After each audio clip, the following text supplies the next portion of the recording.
باللہ من الشیطان الرجیم بسم اللہ الرحمن الرحیم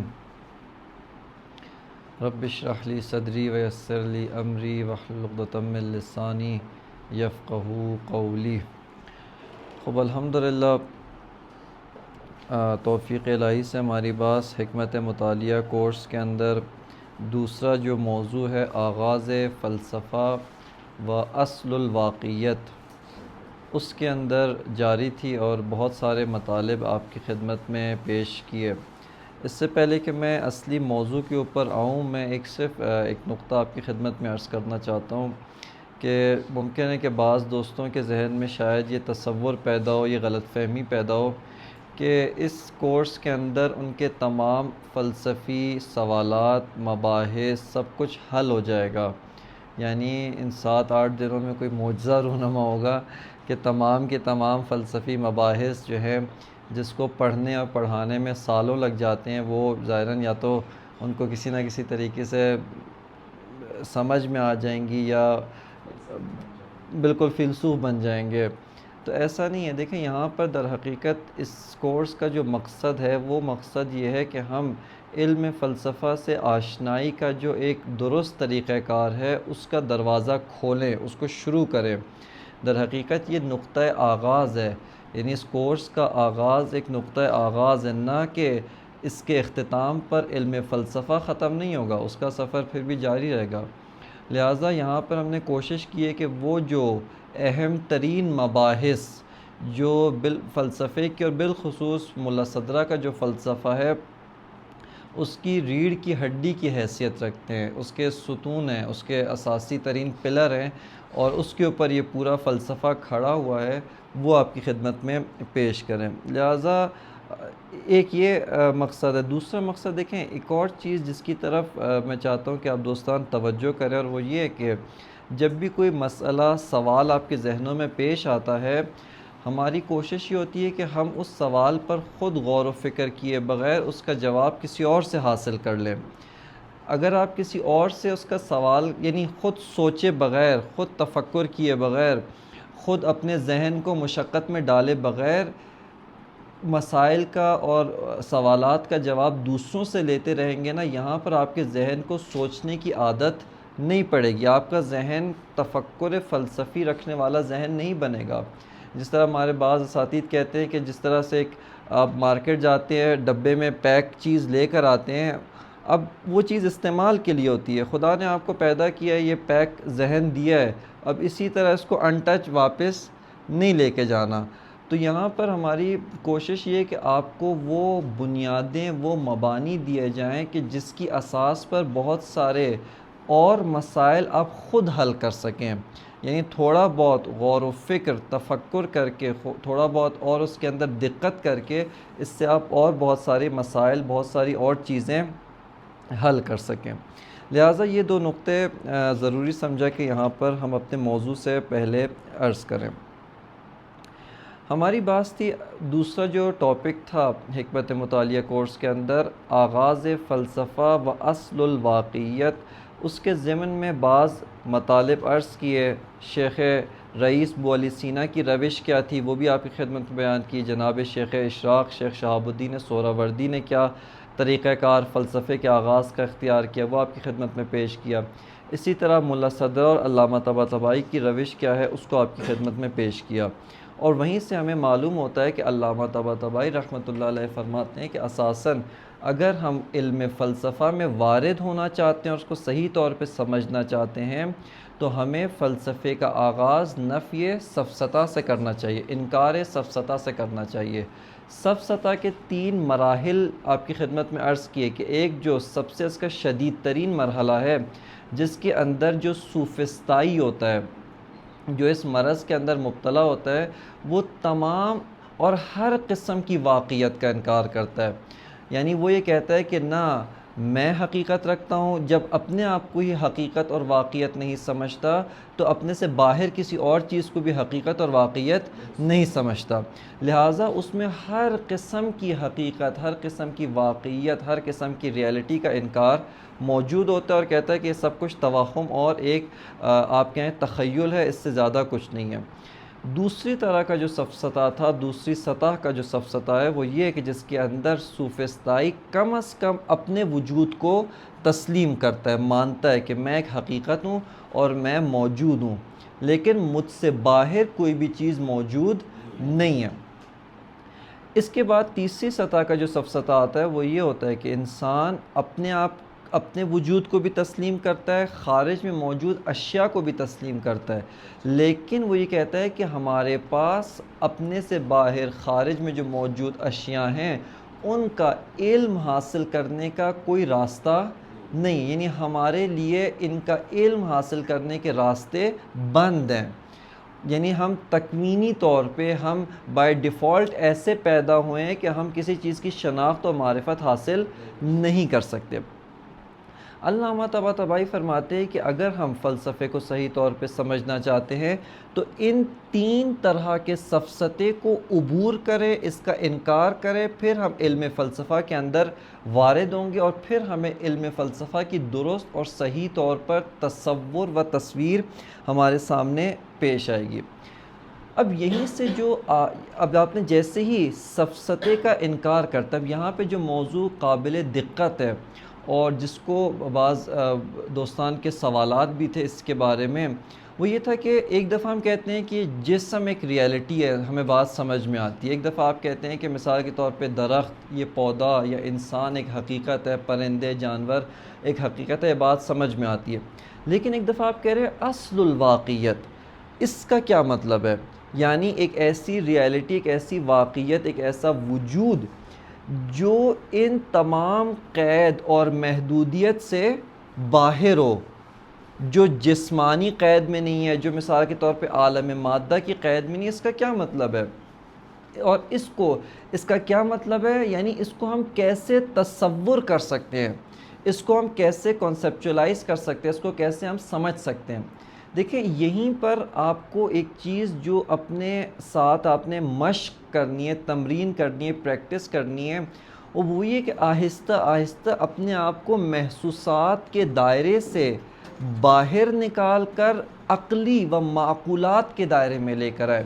مثال کے طور پہ جیسے ہی آپ سے کہا جاتا ہے کہ کوئی ریالٹی، اب یہاں پر دیکھیے آپ ایک مرتبہ اس کو سمجھنے کی کوشش کرتے ہیں اور ایک مرتبہ چونکہ ہم عمومی طور پہ محسوسات، یہ جو حسی چیزیں ہوتی ہیں، ان سے انس رکھتے ہیں، ان سے مانوس ہوتے ہیں، فوراً اس کی جو مثالیں ہیں، اس کے جو ایگزامپلز ہیں، اس کے جو نمونے ہیں وہ ہمارے ذہن میں دوڑ کے آ جاتے ہیں۔ اس کی ایک اگر میں آپ کو ایک بات سمجھانے کے لیے ایک مثال آپ کی خدمت میں عرض کروں، آپ سے کہوں رنگ، آپ رنگ کو تصور کریں، اب یہاں پر آپ کے ذہن میں نیلا، پیلا، سرخ، سبز یہ رنگ نہیں آنے چاہیے، بلکہ خود رنگ، درست ہے نیلا بھی رنگ ہے، سفید بھی رنگ ہے، سرخ بھی رنگ ہے، لیکن آپ جو اس کو تصور کرتے ہیں تو کیا آپ کے ذہن میں فوری طور پہ ایک نیلی چادر، ایک نیلا رنگ، ایک مثال کے طور پہ سیاہ رنگ سامنے آ جاتا ہے؟ خوب یہاں پر آپ یا میں، ہم ابھی تک کیا ہے، محسوسات کے دائرے میں قید ہیں۔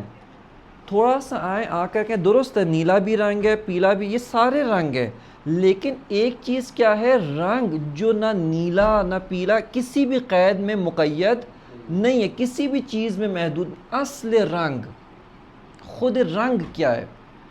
اور اس کی ایک سادہ سی مثال دیکھیں، اسی کو اگر تھوڑا سا آپ غور کریں، بعض ایسی پراپرٹیز ہیں، خصوصیات ہیں جو نیلے رنگ کی ہیں، جو سفید رنگ میں نہیں پائی جاتی، بعض ایسے خصوصیات ہیں جو کالے رنگ میں پائی جاتی ہیں، کسی اور رنگ میں نہیں پائی جاتی، لیکن بعض ایسی خصوصیات ہیں، پراپرٹیز ہیں، کریکٹرسٹکس ہیں جو خود رنگ کی خصوصیات ہے، جو تمام رنگوں کے اندر ان کے تمام تر اختلاف کے باوجود اصل رنگ کی خصوصیات ہیں۔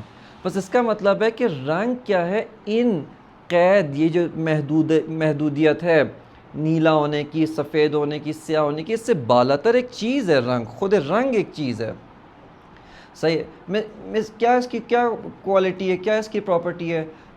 اس کی کوالٹی یہ کہ رنگ ہمیشہ آنکھ سے دکھائی دیتا ہے، کوئی بھی رنگ ہو، یہ خصوصیت ہے، آپ کان سے کبھی بھی رنگ کو درک نہیں کر سکتے. لہٰذا جو لوگ نابینا ہوتے ہیں وہ اصلاً کسی قسم کے رنگ کو تصور بھی نہیں کہ اصلا ان کے ذہن میں ان کو سمجھ ہی نہیں آئے گی. آپ سفید کہیں سیاہ کہیں، ان کو پتہ ہی نہیں کہ کیا آپ بات کر رہے. کیوں؟ چونکہ انہوں نے کبھی بھی رنگ کو ادراک نہیں کیا. بس یہ ایک رنگ کی خصوصیت ہے جو تمام رنگوں میں پائی جاتی ہے. بس یہاں پہ آپ نے دیکھا رنگ ایک چیز ہے، اس رنگ کی ایک حد ہے، محدودیت ہے. کیا کہ وہ جو رنگ ہے وہ نیلا ہو گیا ہے، وہ مثال کے طور پہ سفید ہے، لیکن سفیدی رنگ ہونے میں داخل نہیں ہے، اس کی ذات میں رنگ میں شامل نہیں ہے. چونکہ ممکن ہے ایک چیز نیلا رنگ و سفید نہ ہو. بس یہاں پہ آپ دیکھیں یہ کیا ہو رہا ہے، آپ تھوڑا سا آہستہ آہستہ محسوسات کے دائرے سے باہر نکل کر عقلیات کے دائرے میں آ رہے. اسی طرح عدد، نمبرز.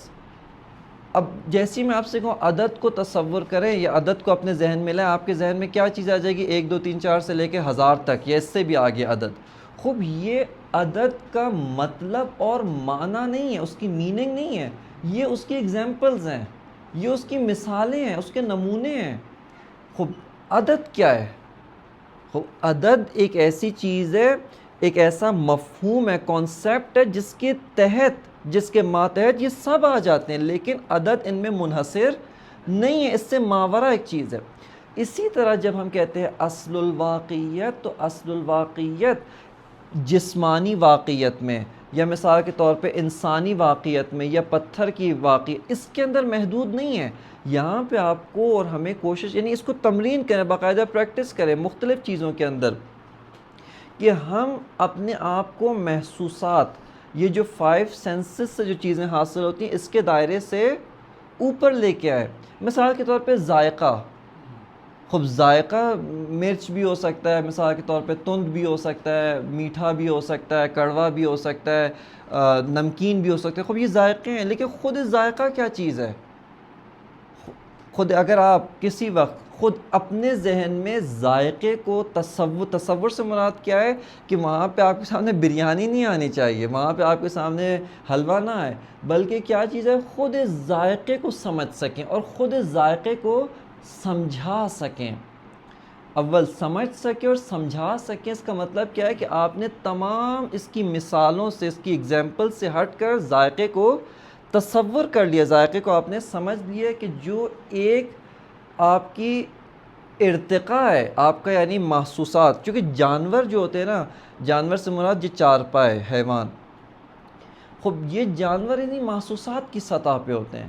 انسان کے اندر خدا نے کوالٹی دی، اور وہ اس سطح سے اوپر نہیں آ سکتے. یعنی جانور انہی محسوسات کی لیول پہ ہوتے ہیں، لیکن اس لیول سے وہ کبھی بھی اوپر نہیں آ سکتے. انسان کو خداوند متعال نے صلاحیت دی ہے کہ وہ اگرچہ اس کے اندر محسوسات کا پہلو رکھا ہے، اگرچہ اس کے اندر اور بے تحاشا پہلو رکھیں، لیکن انسان ان سب سے اپنے آپ کو اوپر لا سکتا ہے.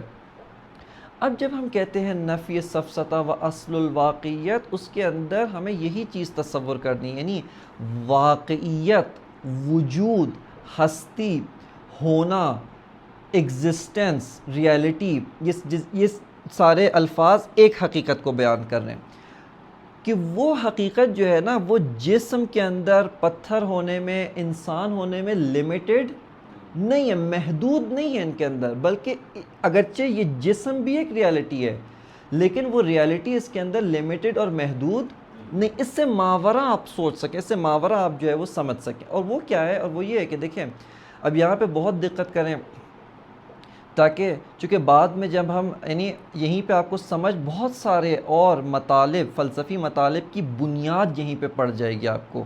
اور اگر خدا نخواستہ یہ مطلب واضح نہ ہو سکے، آئندہ جا کے تا سریا میراوت دیوارے کج والی بات ہے. یعنی آخر تک آپ فیلسوف بھی بن جائیں گے نا، تو آپ کو فقط فلسفی اصطلاحات معلوم ہوں گی، اس کے پیچھے جو محتوا، اس کے پیچھے جو کانٹینٹ، جو مطلب موجود ہے، وہ مطلب اور کانسیپٹ واضح نہیں ہوگا. وہ مطلب یہ کہ دیکھیں اصل الواقعیت یہ کہتا ہے کہ جب آپ انکار سفسطہ کرتے ہیں، یعنی آپ کہتے ہیں کہ واقعیت، کوئی واقعیت نہیں والا جو جملہ ہے، جو کانسیپٹ ہے، یہ غلط ہے، یہ درست نہیں ہے، یہ باطل ہے. اور اب آپ واقعیت کی دنیا میں آتے ہیں. خوب یہاں پہ جب آپ اشیاء کے ساتھ، مختلف اشیاء کے ساتھ جب آپ ارتباط و تعلق پیدا کرتے ہیں، ارتباط و تعلق سے کیا مراد ہے؟ یعنی ان اشیاء کو دیکھتے ہیں، چھوتے ہیں، لمس کرتے ہیں، سب سے بڑھ کر اپنا وجود، اپنا جو آپ کا وجود ہے اس کے ساتھ آپ کا ایک لازوال تعلق ہے جو کبھی بھی منقطع نہیں ہوتا. خود جب آپ ان اشیاء کو دیکھتے ہیں، ان اشیاء کو آپ محسوس کرتے ہیں، یہاں پر آپ کو ان کے ہونے کا جو احساس ہوتا ہے. دیکھیں احساس سے مراد یہاں پہ وہ 5 سینسز والا حس نہیں ہے، بلکہ احساس سے مراد جو ادراک ہے، یعنی آپ کو جو ادراک ہو رہا ہے. سادہ سی مثال کیا ہے، دیکھیں آپ کو آپ جا کر کمرے میں آپ نے ایک چیز رکھی، کوئی بھی چیز آپ کا بیگ تھا، آپ کی کوئی بھی چیز تھی. خب آپ ایک مرتبہ جائیں اور وہ چیز آپ کو کمرے میں نہ ملے، یہاں پہ آپ کو کیا احساس ہوتا ہے کہ یہ چیز نہیں ہے، یہ موجود نہیں ہے. خب دوسری مرتبہ آپ نے دیکھا، تلاش کیا، آپ کو نہیں ملی. خب وہیں پہ کہیں پر چھپی ہوئی تھی، آپ کو نہیں پتہ چلا، لیکن دوسری مرتبہ جب آپ دیکھتے ہیں آپ کے ذہن میں کیا ہے کہ یہ چیز نہیں ہے، اچانک وہ چیز کیا ہوتی ہے؟ مل جاتی ہے. اب یہاں پہ آپ کو کیا ہوتا ہے؟ ایک ادراک ہوتا ہے، کیا؟ ہستی کا، کہ یہ چیز موجود ہے. یہ ابھی اس چیز کو رہنے دیں، وہ کیا ہے، اس کی جو کیائیت ہے نا، وہ کیا ہے، وہ درخت ہے، وہ کچھ بھی ہو، اس کو رہنے دیں، اس کو بھی ذہن سے باہر نکالیں. یہ اس سے آپ کو کیا احساس ہو رہا ہے؟ ہونے کا، ریالٹی کا جو احساس ہو رہا ہے، اس کے اوپر تمرکز کرنا ہے، اس کے اوپر آپ نے غور کرنا ہے.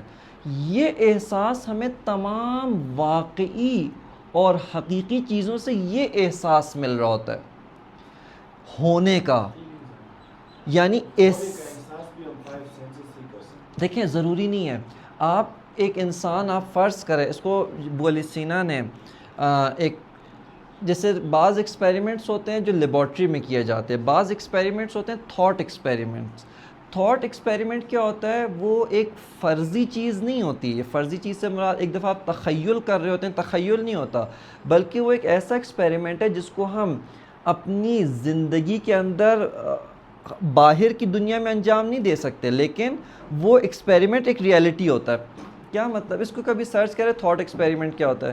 ابو علی سینا کہتے ہیں کہ دیکھیں ایک، توجہ کر میری طرف، ایک انسان ہم فرض کرتے ہیں اس کے کوئی حواس نہ ہو، یعنی اس کی پیدائشی طور پہ ایک انسان ایسا پیدا ہوا ہے کہ جو انسان پیدائشی طور پہ نابینا ہے، پیدائشی طور پہ گونگا بھی ہے، صحیح ہے، ذائقہ بھی نہیں رکھتا، بہرا بھی ہے، اور اس کے اندر قوت لامسہ بھی نہیں ہے، قوت لامسہ بھی نہیں ہے.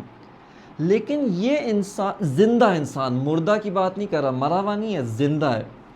لیکن یہ جو انسان ہے، یہ انسان اپنے موجود ہونے کا ادراک رکھتا ہے، اپنی موجودیت کہ میں ہوں اور میں ایک واقعیت ہوں، اس کا ادراک رکھتا ہے. یعنی میرے کہنے کا مقصد یہاں پر یہ ہے کہ دیکھیں ضروری نہیں ہے کہ ہر ریالٹی کو ہم حواس سے خمسہ سے درک کریں، نہیں. ایک اور مثال آپ کو میں نے کل مثال دی تھی، آپ ایک تصویر دیکھتے ہیں ماں کی اور بچے کی، ٹھیک ہے، یہاں پہ آپ نے کیا دیکھا ہے؟ ایک خاتون دیکھی، ایک اس کا بچہ دیکھا، ایک باپ اور ایک اس کی اولاد، بچہ دیکھا ہے. خوب یہاں پہ آپ نے حواس خمسہ سے کس چیز کو درک کیا؟ حتیٰ حواس خمسہ سے آپ نے اس انسان کو بھی نہیں دیکھا. کس چیز کو دیکھا ہے؟ رنگ کو.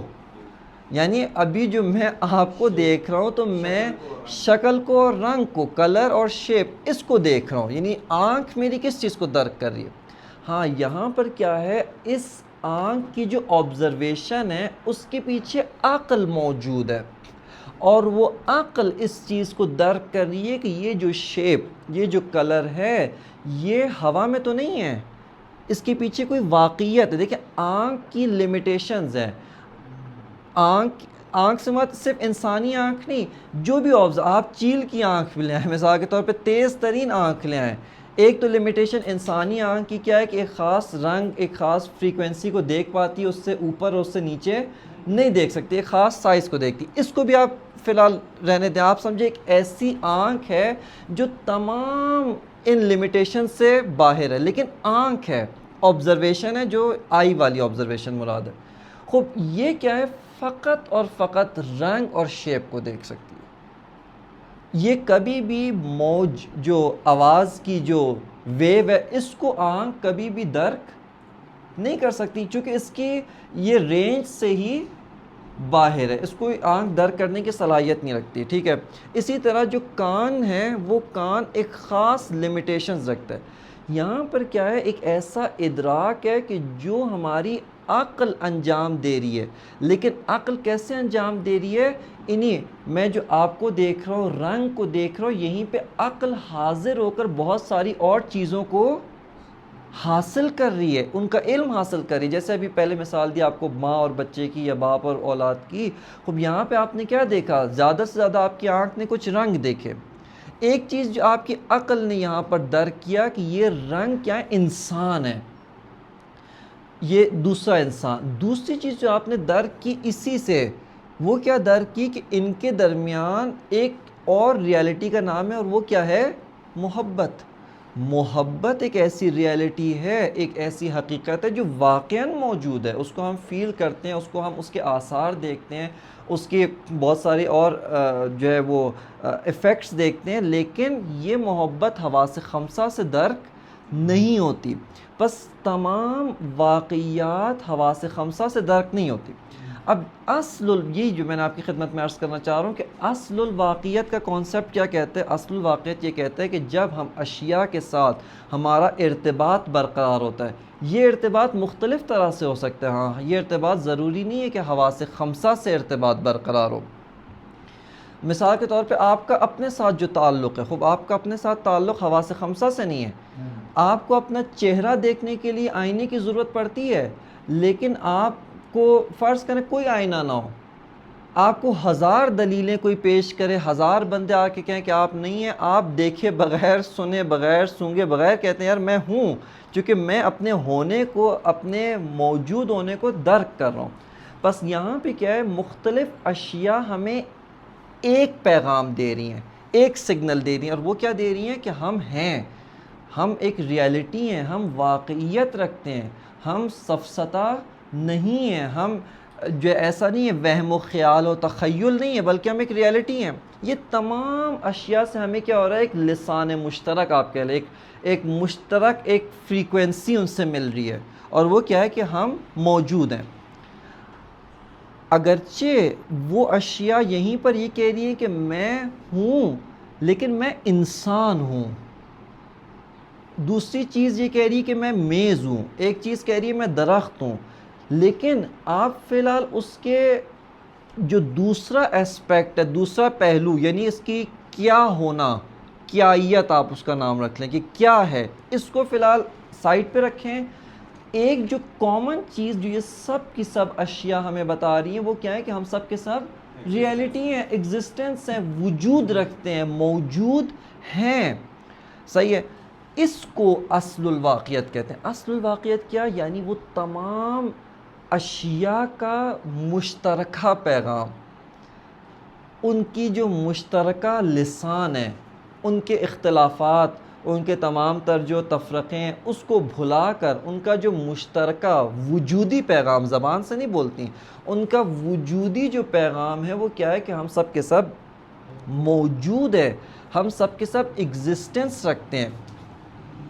خب یہ وہ چیز ہے جس کو ہم اصل الواقعیت. پس اصل الواقعیت کیا ہے؟ اصل الواقعیت وہ ادراک ہے، ایگزسٹنس کا، ریالٹی کا، وجود کا، کہ جو ادراک ہمیں چیزوں سے حاصل ہوتا ہے اس سے پہلے کہ وہ چیز ہمیں یہ بتائے کہ میں کیا ہوں، وہ چیز اپنے ہونے کا احساس دلاتی ہے. اس کو ایک بہت اچھی مثال سے آپ، یعنی یہ وہ مثال ہے جو روزمرہ کی زندگی میں ہمیں پیش آتی ہے. اور وہ کیا مثال ہے؟ مثال یہ کہ دیکھیں آپ بعض اوقات دور سے سفر کر رہے ہو یا دور دیکھنے کی کوشش کر رہے ہو، لائٹ بھی کم ہے، تو آپ کو دور سے کوئی حالہ نظر آتا ہے، کوئی عکس، کوئی حالے سے مراد کیا ہے؟ کوئی شیڈو نظر آ رہا ہے. صحیح ہے. ابھی آپ کو یہ معلوم نہیں ہو رہا کہ یہ کیا ہے، انسان ہے، جانور ہے، درخت ہے، کھمبا ہے، مثال کے طور پہ کوئی لمبی سی چیز ہے، کوئی درخت ہے، کیا ہے، لیکن آپ کو پتہ ہے کچھ نہ کچھ ہے. اب یہاں پر دیکھیں ابھی آپ کو ان دو پہلوؤں میں فرق کریں. میں چاہ رہا ہوں کہ یہ جو دو پہلو، اگرچہ آپ کبھی بھی باہر کی دنیا میں، یعنی آپ کوئی ایسا انسٹرومنٹ، کوئی آپ، ہمارے پاس لیبارٹری کے اندر انسٹرومنٹ موجود ہے کہ ہم پانی کو ہائیڈروجن اور آکسیجن کے اندر توڑ سکتے ہیں، اس کے مولیکیولز الگ کر سکتے ہیں، لیکن ہمارے پاس عقل کے علاوہ کوئی اور لیبارٹری، کوئی اور انسٹرومنٹ نہیں ہے جس کے اندر اس چیز کے ان دو اسپیکٹس کو الگ کر سکے. یعنی باہر کی دنیا میں ان دو اسپیکٹس کو آپ کبھی دو الگ الگ چیزوں میں نہیں کر سکتے. مثال کے طور پہ کہیں کہ یہ اس چیز کا انسان ہونا ہے اور یہ اس چیز کا وجود ہونا ہے، نہیں. باہر کی دنیا میں یہ دونوں کبھی بھی جدا نہیں ہو سکتے. یہ جو عقل ہے، ہماری عقل، اس کے اندر خداوند متعال نے ایک قدرت رکھی ہے تجزیہ و تحلیل. تجزیہ و تحلیل کسے کہتے ہیں؟ فرض کرنے کو نہیں کہتے ہیں، امیجنیشن نہیں ہے. تجزیہ و تحلیل کیا ہے کہ ایک چیز کے جو مختلف پہلو ہیں ان کو آپ کیا کریں؟ کھولیں. ان کے مختلف پہلوؤں کو آپ تجزیہ کسے کہتے ہیں؟ جز کرنا. تجزیہ نہیں، اس کے پارٹس کرتے ہیں، ٹھیک ہے نا. اب ایک ہی چیز کے دو ڈائمنشنز ہیں. ڈائمنشن سے مراد فزیکل نہیں ہو. میں چونکہ اصل میں ہمارے پاس مشکل یہ ہے کہ یہ جو الفاظ ہم استعمال کرتے ہیں نا انگلش کے، یہ پہلے سے کیا ہو رہے ہوتے ہیں؟ بہت سارے معنی کے اندر استعمال ہو رہے ہوتے ہیں. ڈائمنشن سے کیا مراد ہے؟ یعنی ابعاد، اس کے دو پہلو، دو جہات ہیں. ایک ہی چیز کی دو جہات ہیں. اور وہ جہات کیا ہے؟ ایک جہت اس کی کہہ رہی ہے کہ میں کیا ہوں، دوسری جہت اس کی بتا رہی ہے کہ میں ایک واقعیت ہوں، میں توہم نہیں ہوں، میں سفسطہ نہیں ہوں، میں مثال کے طور پہ نان ایگزسٹنس نہیں ہوں، میں ایک ایگزسٹنٹ چیز ہوں، میں موجود ہوں، میں ایک ریالٹی ہوں. بس یہ جو دو پہلو ہیں یہ ہم نے اپنی عقل کے ذریعے، عقل کی قدرت سے ان کو الگ کرنا ہے. بس یہاں پہ اصل الواقعیت ہمیں کیا سمجھاتی ہے؟ اصل الواقعیت ہمیں یہ بتاتی ہے کہ آپ جب اشیاء کے ساتھ ارتباط برقرار کرتے ہیں.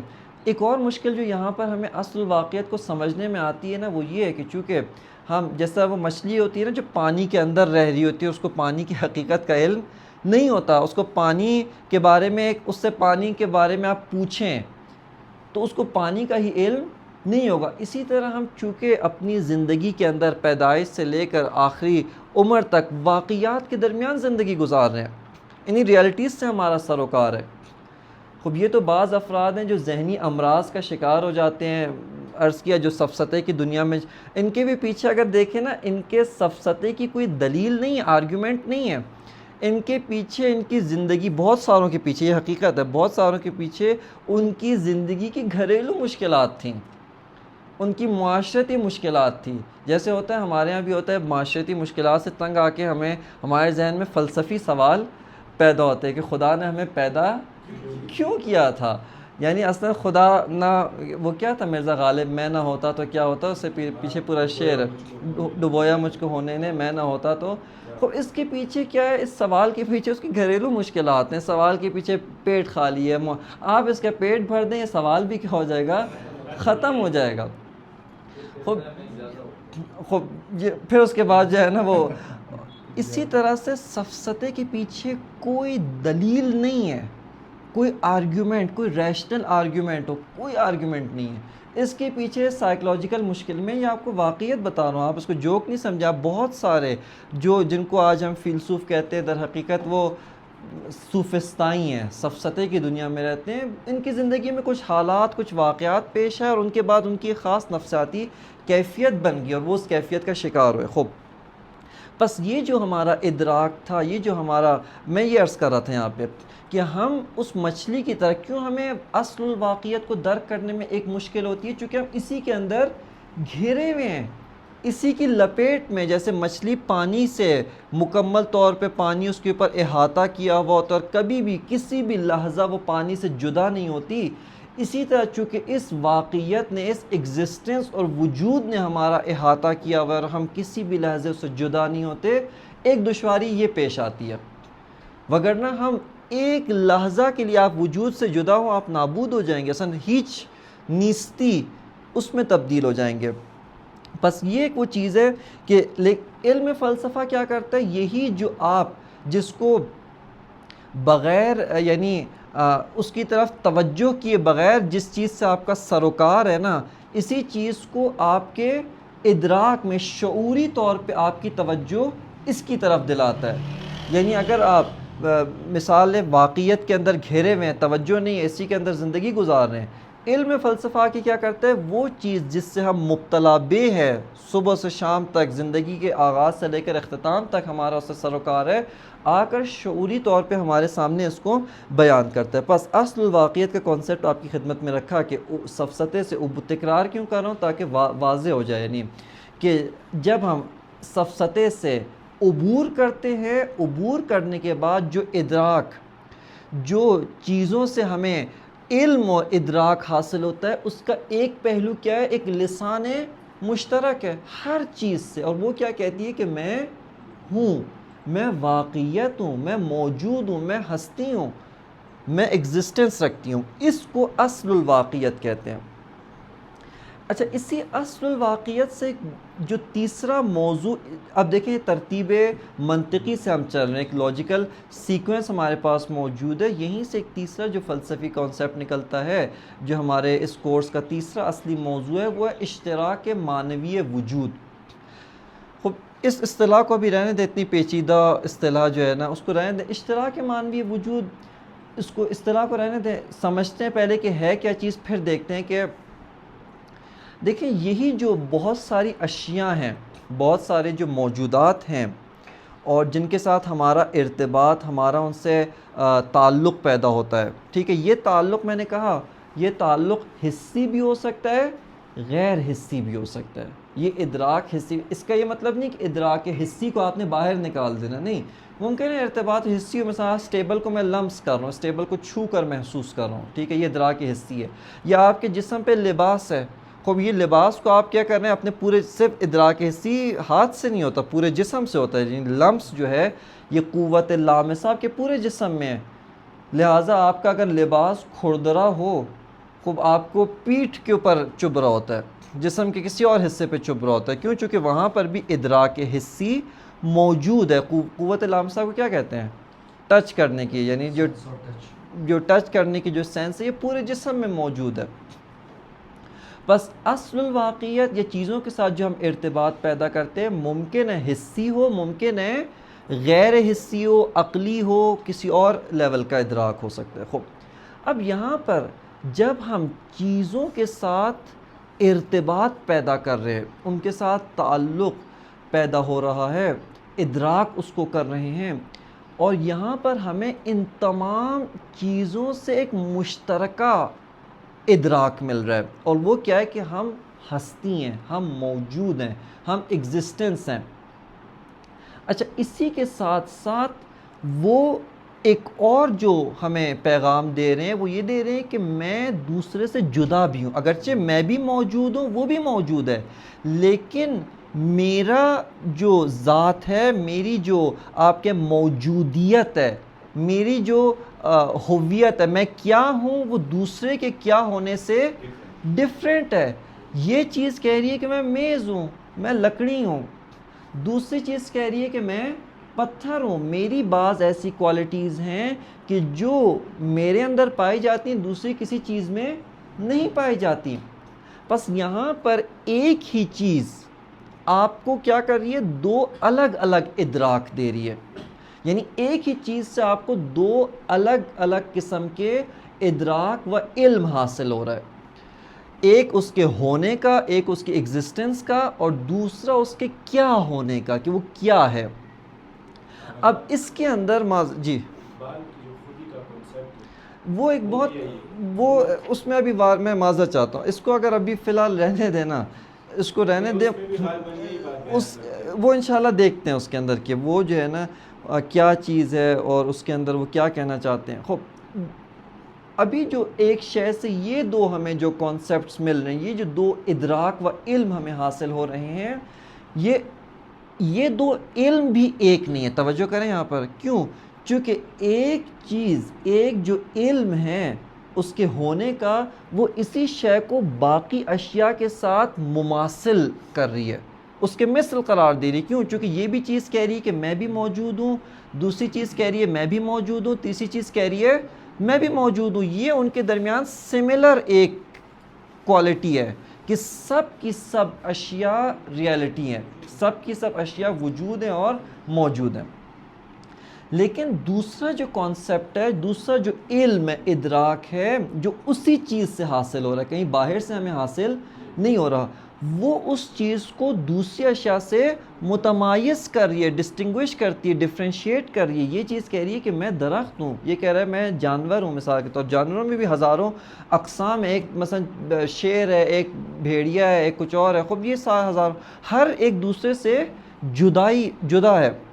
اسی طرح ایک انسان ہے, اور جو جمادات ہیں, جو جانور سے بھی نیچے, مثال کے طور پہ چیزیں ہیں, درخت معذرت کیا, درخت نباتات ہے, پتھر, اور اس کی جو اقسام ہے معدنیات, یہ سارے کے سارے ایک دوسرے سے فرق رکھتے ہیں, متمایز ہیں. بس یہاں پہ آپ نے کیا دیکھا, ایک انہی مختلف اشیاء میں سے ایک ان کی کامن لینگویج آپ کہہ لیں, جو تمام کی ایک کامن لینگویج ہے, سملر چیز ہے, وہ ایگزسٹنس ہے. اور ایک کیا ہے, ان کو ایک دوسرے سے ڈسٹنگوش کرتی ہے, اور وہ ان کی کیا ہونا ہے. اب اس کو اپنے ذہن میں محفوظ رکھے.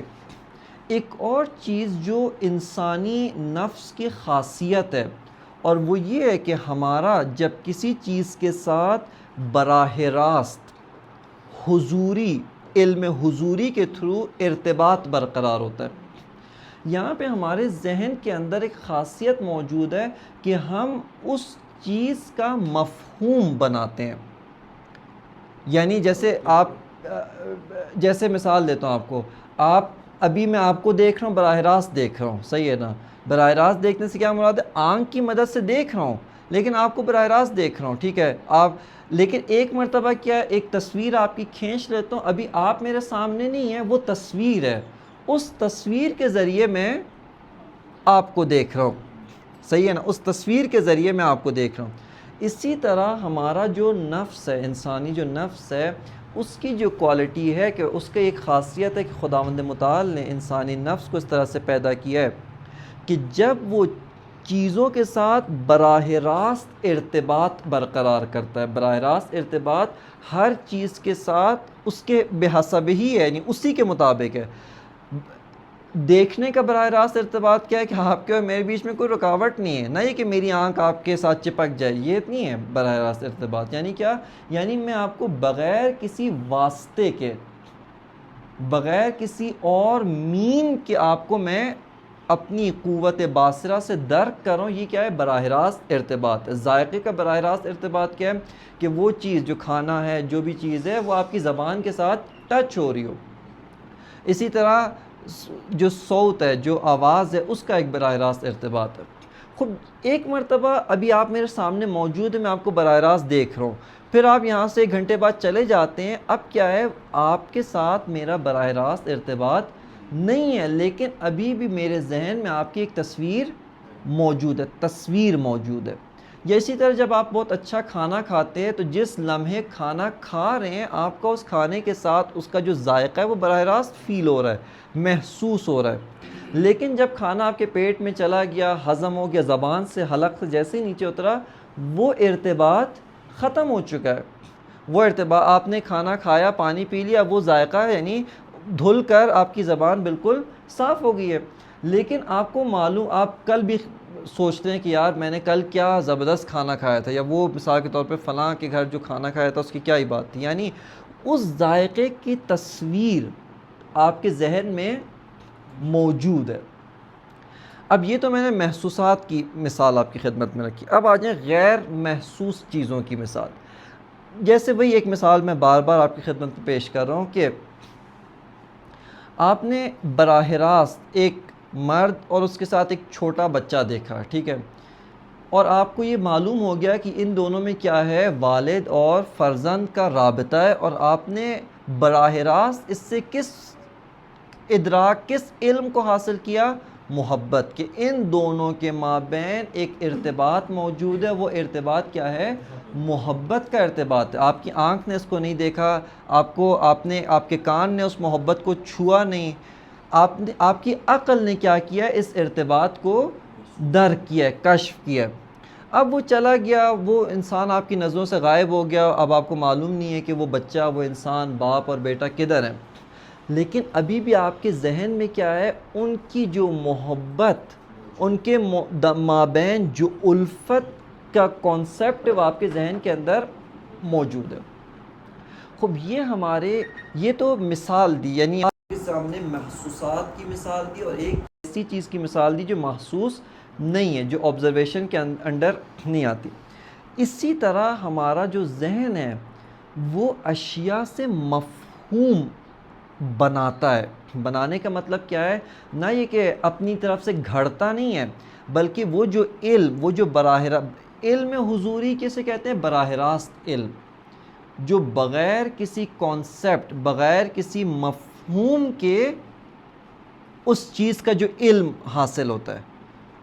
جیسے آپ کو اپنے ہونے کا جو احساس ہے وہ براہ راست ہے، یعنی آپ کبھی بھی نہیں کہتے کہ میں ہوں یا نہیں ہوں، سوچ کے بتاتا ہوں، کیوں؟ چونکہ کوئی واسطہ موجود نہیں ہے۔ سب سے نزدیک کون ہے؟ میں اپنے آپ سے سب سے زیادہ نزدیک ہوں۔ خوب، لیکن اسی کے ساتھ ساتھ آپ کیا کرتے ہیں کہ ایک آپ کے ذہن میں مفہوم بناتے ہیں، مفہوم حاصل کرتے ہیں، میں، انا، ہونے کا مفہوم، کہ میں موجود ہوں۔ خوب، اب توجہ کریں میری طرف یہاں پہ۔ اسی طرح یہ جو ہماری صلاحیت ہے، ہم مختلف چیزوں سے جب ارتباط برقرار کرتے ہیں، ان سے مفہوم حاصل کرتے ہیں، مفہوم لیتے ہیں، ٹھیک ہے؟ اب اگر وہ چیزیں ان میں سملیرٹی ہو نا، تو جو مفہوم حاصل ہو رہا ہوتا ہے وہ مفہوم بھی کیا ہوتا ہے؟ ایک ہی مفہوم ہوتا ہے، سملر مفہوم۔ کیا مطلب؟ مثال کے طور پہ جیسے آپ آ جائیں پہلی والی مثال کے اوپر، یہ تمام کی تمام جو اشیاء ہیں، جو چیزیں ہیں، ان سے ہمیں کیا ادراک ہو رہا ہے؟ ان کے ہونے کا، ان کی واقعیت کا، ان کے موجود ہونے کا۔ یہاں سے جو ایک مفہوم ان تمام چیزوں سے حاصل ہو رہا ہے، ایک ہی مفہوم ان تمام چیزوں سے حاصل ہو رہا ہے، وہ کون سا مفہوم ہے؟ مفہوم وجود ہے۔ مفہوم ہے جو ایگزسٹنس، یعنی موجودیت، واقعیت، ہستی و ہونے کا، ان تمام اشیاء سے یہ مفہوم انتزاع ہو رہا ہے، یہ مفہوم ہمیں حاصل ہو رہا ہے، صحیح ہے؟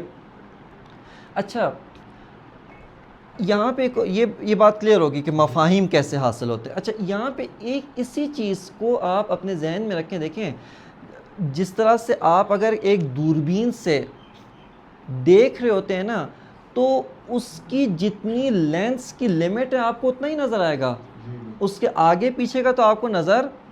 مفہوم بھی اسی طرح ہوتا ہے، دیکھیں مفہوم کا ایک دائرہ ہوتا ہے، اس دائرے سے باہر وہ کسی اور چیز کو بیان نہیں کرتا اور نہ کر سکتا ہے۔ یہ جو مفہوم وجود ہے، یہ مفہوم وجود فقط اور فقط ہمیں یہ بتاتا ہے کہ یہ چیز ہے، یہ چیز ایگزسٹ کرتی ہے، یہ چیز موجود ہے۔ اسی طرح مثال کے طور پہ دوسری چیز سے آپ کو مفہوم وجود حاصل ہوا، تیسری چیز سے مفہوم وجود، چوتھی چیز سے، یہ مفاہیم، یہ وجود کے اتنی ساری چیزوں سے آپ کو الگ الگ چیز سے ایک ہی مفہوم ملا۔ یہ مفہوم کیا بتاتا ہے؟ یہ سب کے سب موجود ہیں، یہ سب کے سب واقعیت رکھتے ہیں، لیکن یہی مفہوم آپ کو کبھی یہ نہیں بتائے گا یہ کیا ہے۔ مثال کے طور پہ آپ دروازے کے پیچھے دستک ہو، آپ پوچھے کون ہے، جواب ملے کہ میں ہوں، آپ کیا کہیں گے؟ جواب غلط ہے، میں نے یہ نہیں پوچھا کہ آپ ہیں، اتنا تو مجھے بھی پتا ہے کہ کوئی ہے۔ جیسی دستک ہوئی مجھے پتہ چل گیا کوئی واقعیت ہے، کوئی چیز ہے، لیکن میرا سوال کیا ہے کہ آپ کیا ہیں، کون ہیں، ٹھیک ہے نا؟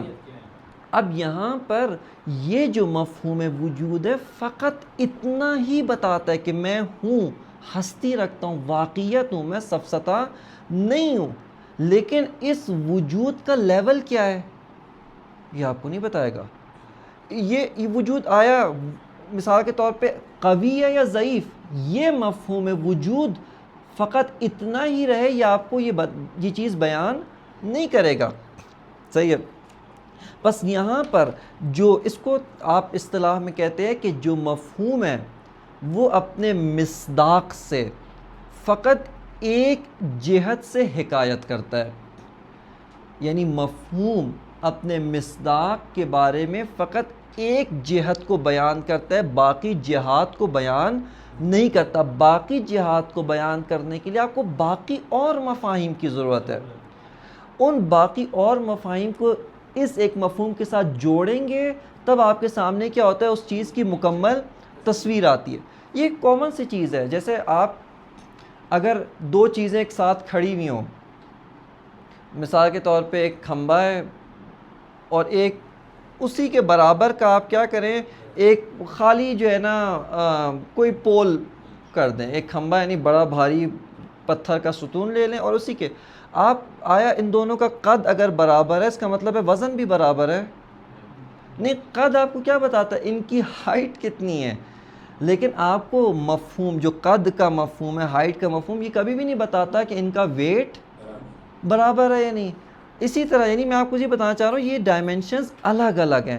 آپ قد کو ناپنے کے لیے انچی ٹیپ لے کے جاتے ہیں, ٹھیک ہے نا, لیکن آپ کبھی بھی آپ سے کہ اس کا ویٹ کتنا ہے, آپ کہیں انچی ٹیپ رکھا ہے, اس سے آپ کو معلوم ہو جائے گا اس کا وزن. نہیں, ویٹ کو تولنے کا ترازو الگ ہوتا ہے, کچھ اور ہوتا ہے. اسی طرح جو مفاہیم ہیں, ہر مفہوم اس چیز کی ایک جہت کو بیان کر رہا ہوتا ہے, اس سے باہر اپنے مصداق کی باقی جو خصوصیات ہیں اس کو بیان نہیں کرتا. اب آ جائیں یہاں پہ اشتراک معنوی وجود کیا کہتا ہے. اشتراک معنوی وجود یہ کہتا ہے کہ جب ہم نے سفسطے کی جو سرحد ہے اس کو کراس کر کے, اس کو عبور کر کے فلسفے کی دنیا میں اور واقعیت کی دنیا میں آتے ہیں, یہاں پر یہ جو مختلف چیزیں ہیں, مختلف اشیاء ہیں, متعدد اشیاء ہیں, ان سب کی ایک لسان مشترک ہے.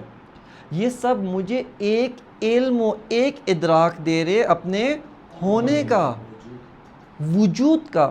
پس مفہوم وجود ایک مفہوم ہے.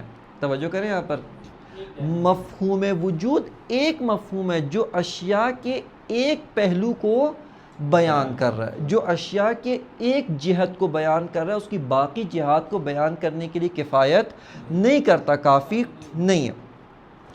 خب یہ اشتراک معنوی وجود. پس اشتراک معنوی وجود کا کیا مطلب ہے کہ مفہوم وجود ایک مفہوم ہے اور ایک معنی, ایک میننگ رکھتے ہوئے اپنے مختلف مصادیق کے اوپر, مصادیق سے مراد کیا ہے, ایگزامپلز کہہ لیں, نمونے, جس کے اوپر یہ مفہوم فٹ ہوتا ہے, جس کے اوپر یہ مفہوم جس سے حکایت کرتا ہے, ان سب کے اوپر ایک ہی معنی کے اندر صدق کرتا ہے اور ایک ہی معنی کے اوپر فٹ ہوتا ہے.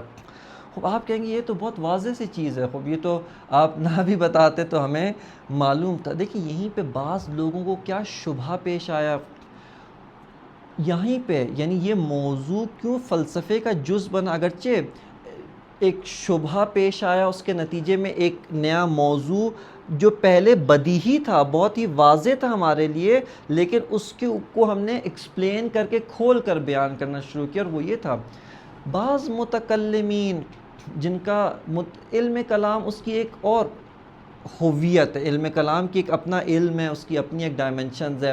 یعنی علم کلام کو اگر میں سمجھانا چاہوں تو علم کلام در حقیقت دفاع دین کا علم ہے. اس کا کام کیا ہے, دینی جو حقائق ہیں, دینی جو آیات اور روایات کے اندر جو امور بیان کیے گئے ہیں, ان امور کو ایک معقول طریقے سے اس کا دفاع کرنا اور اس کے خلاف جو شبہات پیش کی جاتے ہیں ان شبہات کا جواب دینا. اب یہیں پر ایک چیز آئی کہ دیکھیں آپ ایک مرتبہ آپ جو دیندار طبقہ ہے وہ کہتے ہیں خدا بھی موجود ہے, ایک دفعہ آپ کہتے ہیں کہ مثال کے طور پہ میں انسان بھی موجود ہوں, آپ ایک دفعہ کہتے ہیں کہ مثال کے طور پہ واجب الوجود خدا خالق ہماری علت تمام کمالات رکھنے والی ذات وہ بھی موجود ہے, اور دوسری طرف سے آپ کیا کہتے ہیں میں انسان حقیر ناقص جو کوئی کمال نہیں رکھتا میں بھی موجود ہوں, یہ پتھر بھی موجود ہے, فلاں چیز بھی موجود ہے.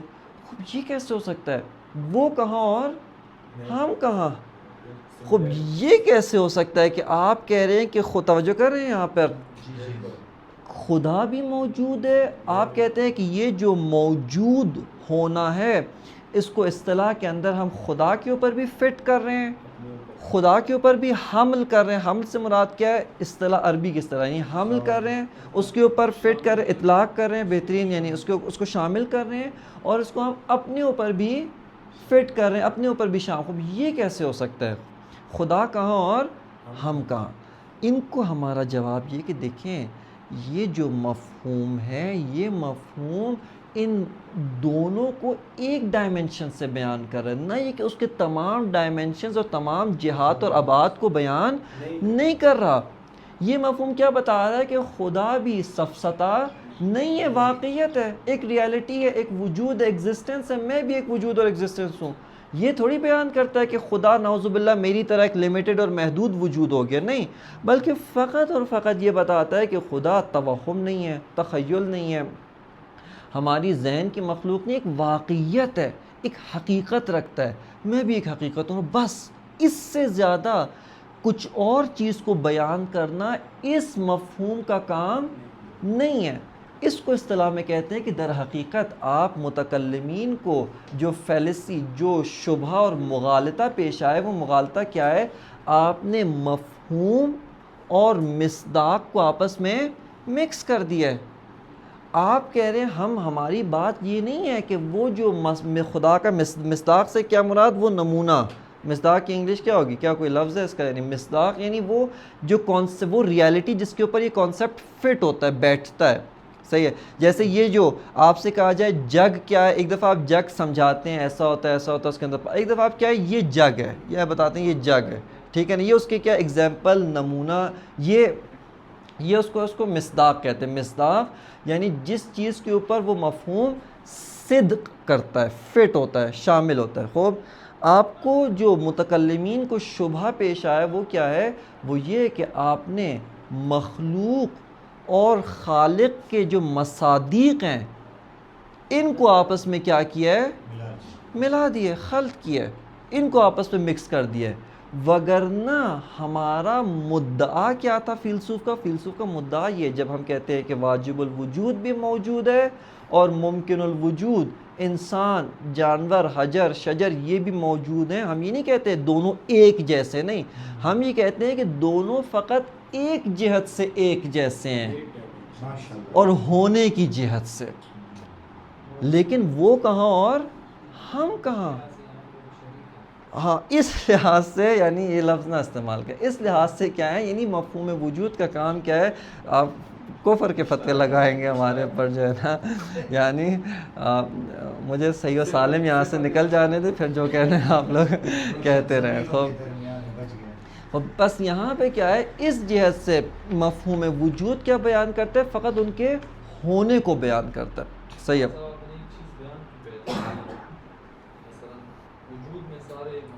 یہ سمجھتے ہیں کہ وجود ہے، ہر چیز کا، ہر چیز موجود ہے، اور وہ یہ بتاتے ہیں کہ موجود، لیکن ہر چیز ایک الگ طرح سے آئیڈینٹی۔ بالکل، یعنی یہاں پہ ابھی جو ہمارے دیکھیں اشتراک معنوی وجود کے اندر ہمارا جو مدعا ہے، فیلسوف کا جو کلیم ہے، یعنی اس کا کیا کہتے ہیں، ہائپوتھسس ہے، جو اس کا مدعا اور کلیم ہے جو سامنے رکھتا ہے، اس کو بعد میں ثابت کرتا ہے، وہ یہ کہ دیکھیں میں آپ کو یہ نہیں کہنا چاہتا کہ یہ چیز دوسری چیز سے بالکل ایگزیکٹلی کیا ہے، آئیڈینٹیکل ہے، بالکل ایک جیسے نہیں، یہ ٹوئنس کی طرح نہیں ہے، دو اس کا قد، کاٹ، وزن سب کچھ برابر نہیں، بلکہ یہ کیا ہے، یہ فقط ہونے کی جہت سے، اور یہ بھی ہونے کی جہت سے مشترک ہے، اور بس اس کے علاوہ ہمارا ہاں وہ خود سے واجب الوجود، واجب الوجود ہے، اس کا وجود نیسیسری ہے، اسینشل وجود ہے، اس کو علت نہیں چاہیے، ہم ممکن الوجود ہے، ہم محتاج ہیں، ہمیں کوئی ایجاد کرے گا ہوگا، اس جہت سے بہت فرق ہے، لیکن اصل موجودیت و اصل ہونے کی جہت سے ہم سب مشترک ہے۔ اب یہ ایک مفہوم، دوسرا بس یہ کیا، اشتراک معنوی وجود۔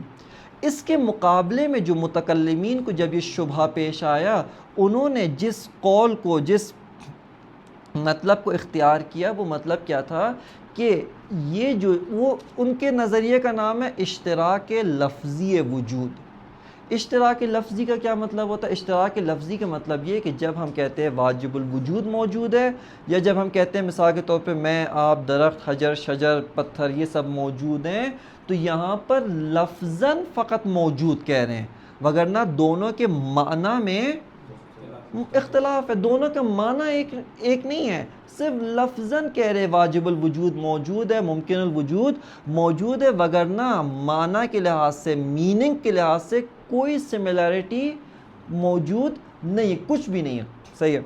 ان کو یہاں پہ ہم بہت خوبصورت جو جواب دیتے ہیں وہ یہ کہتے ہیں دیکھیں آپ جب یہ کہہ رہے ہیں، ایک تو ہم نے ان کو سرے سے ان کا شبہ بھی واضح کیا کہ شبہ پیدا کہاں سے ہوا، دیکھیں دوسرا ان کو ایک جواب آرگیومنٹل جواب، یعنی آپ جسے کہنا کہ ان کے وہ یہ کہ دیکھیں فرض چونکہ متکلم کیا ہوتا ہے، اس کا جو کھٹکا ہے، اس کا جو ہدف ہے وہ خدا کا تقدس اور خدا کی بڑائی بزرگی، اس کو الوہیت کو محفوظ رکھنا ہے، اور یہ کہ واقعاً وحدہ لا شریک ہے، اصلا کسی جہت سے کیا ہے شریک نہیں ہے۔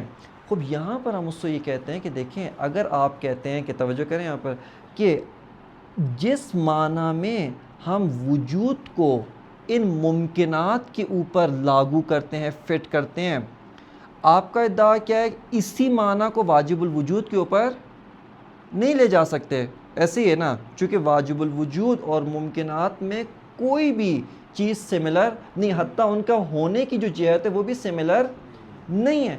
خوب سوال جب ہم کہتے ہیں انسان یعنی میں موجود ہوں، یہاں پہ مجھے سمجھ میں آتا ہے کہ موجود کا کیا معنی ہے، سمجھ میں آتا ہے نہیں میں ہوں، میں واقعیت ہوں، میں ریالٹی ہوں۔ خب آپ جو متکلم ہے کہتا ہے کہ اسی معنی کو واجب الوجود پر نہیں لے جا سکتے، یہی ان کا ادعا ہے کہ اسی معنی کو واجب الوجود کے اوپر فٹ نہیں کیا جا سکتا، ٹوٹلی میننگ و معنی ہی ڈیفرنٹ ہے، مصداق تو ہے ہی الگ۔ وہ یہ کہنا چاہ رہا ہے کہ اساساً ان کا جو مطلب ہے، اس کا جو مفہوم ہے، وہ مفہوم ہی مختلف ہے۔ سوال خب آیا وجود کا جو مفہوم ہمیں سمجھ میں آ رہا ہے یہ تو واجب الوجود پہ فٹ نہیں ہوتا، تو اس کا اپوزٹ میننگ لگتا ہے فٹ ہو جائے گا، چونکہ یہ والا میننگ تو فٹ نہیں ہوتا، یعنی یہ جو وجود کا مطلب جو ہمیں سمجھ میں آتا ہے اور ہم چیزوں کے اوپر فٹ کرتے ہیں، آپ متکلم کا کلیم کیا، آپ کا دعویٰ کیا، ادعا کیا ہے، یہی مطلب یہی جو معنی ہے وہ مطلب اور معنی خداوند متعال واجب الوجود پر فٹ نہیں ہوتا۔ جب یہ نہیں ہوتا تو حتماً اس کا اپوزٹ چیز جو معنی ہے، اس کا جو کانٹرڈکٹری معنی ہے وہ فٹ ہوگا، کیونکہ قاعدہ جو پرنسپل آف کانٹرڈکشن کیا کہتا ہے؟ پرنسپل آف کانٹرڈکشن کے دو پہلو ہیں، وہی کہتا ہے کہ دیکھیں دو جملے ہیں، یہ دونوں جو بالکل ایک دوسرے کے اپوزٹ ہیں، یہ دونوں بیک وقت صادق بھی نہیں ہو سکتے دونوں کے دونوں، اور بیک وقت دونوں کے دونوں غلط بھی نہیں ہو سکتے۔ تو آپ کے نزدیک کیا ہے کہ جو واجب الوجود موجود کے اندر جو موجود کا معنی ہے وہ ایک الگ معنی ہے، پس کیا ہو جائے گا؟ عدم کا معنی آپ اس پہ فٹ کریں، یعنی کیا مطلب؟ آپ یہ کہہ رہے ہیں کہ جب واجب الوجود موجود ہے، خوب یہاں پہ جو معنی آتا ہے وہ نہیں ہے جو ہمیں سمجھ میں آ رہی ہے، پس کون سا معنی آتا ہے؟ یعنی عدم کا معنی آتا ہے، یہ کہنا چاہ رہے ہیں آپ۔ تو خدا کی بڑائی کو ثابت کرنے چلے تھے کدھر؟